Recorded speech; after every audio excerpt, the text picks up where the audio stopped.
really very little value added from Jermaine Samuels, a guy who's been a monster on the glass. He's been a very good defender, but what he's done from a shooting perspective has been nothing short of mystifying in the last few weeks. It had me thinking, was he hurt? Did Jay Wright give him a red light? Or what the heck's going on? And we had really no clarity from the media sessions that Jay Wright conducted as well. Until Lisa Byington, who is the sideline reporter for the Villanova Marquette game, comes out of the huddle and said, Jay was saying that the Villanova Wildcats need to be more assertive and aggressive. And then he looked right at Jermaine Samuels and said, and you need to shoot the basketball. Now, that was the first time I've seen anyone in the media really address that this, in fact, was a thing. First time I've seen anybody hear Jay Wright put an official position on it. So, okay, midway through the second half, Jermaine needs to shoot the basketball, according to head coach Jay Wright. And very shortly thereafter, same play. Jermaine comes, sets a screen. Here comes Phil Booth. The double team comes as the second Marquette defender comes out to guard. Howard and John are here. Now a spot up at the three for Jermaine Samuels. The ball comes back to him, and in rhythm, pours it in from deep. Another possession, the same thing. Pops open for three off the screen. Booth's over here. Pour it back, same spot. Pours it in again. Another possession, the exact same thing. This time, John stays with Booth.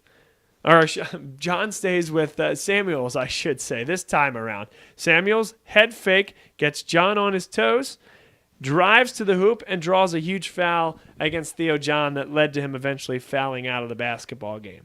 So that alone shows the value that Jermaine Samuels can bring. And I'll say this, if this was a ploy, it wasn't very well done because it was carried over weeks and weeks and weeks, and it allowed for 3 possessions of success. They can have this success every time down the floor with Jermaine Samuels if they choose. It gives you a a scorer on the floor, gives you an opportunity for another guy to hit a shot from deep.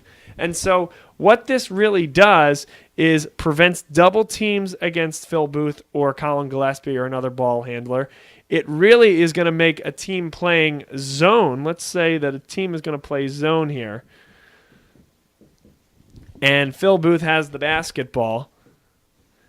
And now here comes Samuels up to lay a screen, right? Booth on this screen can still come over to the right wing here. A defender can follow. And really what this is going to allow Villanova to do is force this defender to come up and now guard Samuels as Booth is over here on the right wing. Samuels pops up to the top of the key. This defender has to respect this, which now allows more room in here for a back-cutting Saddiq Bey, perhaps to use the baseline, versus if they're not going to cover Saddiq Bey, or if they're not going to cover Jermaine Samuels, I should say. Now this defender has to guard Booth. This defender can sag, leaving Samuels all alone because he's not a threat. And now Saddiq Bey over here is really resting against a more base zone defense that's not going to allow Bey to exploit the openings in the floor because quite simply there aren't any. Because this prong up here doesn't have to come out and guard the perimeter. So in so many ways, Jermaine Samuels' ability and willingness to shoot the three is going to allow Villanova to be successful going forward. I'm not convinced after a 2-for-4 performance where it was really just late in the second half where it started. I'm not convinced that he's completely 100% back to normal, but it is the thing to watch as Villanova takes on Providence at 6:30 on Wednesday and then travels to Madison Square Garden. What Jermaine Samuels will Villanova fans see offensively? Is he ready to shoot the basketball? And will he be able to deliver? That's my key for both of the games this week and for Villanova offensively going forward this year. We'll take a break and come back on the other side, talk more about that, get some picks in and some trivia on the Villanova Basketball Report.